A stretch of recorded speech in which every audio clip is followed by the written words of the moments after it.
In this video, I'll be showing you how to fix auto rotate on Android. It's a very simple method, so if you find this video helpful, be sure to drop a like and subscribe. Now, if your screen won't rotate, it's often due to the new face detection logic in Android 16 getting confused by your lighting or a known sensor bug. So, modern Android phones use the front camera to see which way your head's tilted. If you're lying in a bed or in a dark room, this feature can actually block rotation.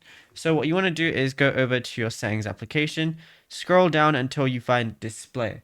Then go over to auto rotate screen. And then once you go ahead and screen that, all you want to go ahead and do is turn it off. And if you see enable face detection, go ahead and basically turn that off because that is probably what's going to be messing you up.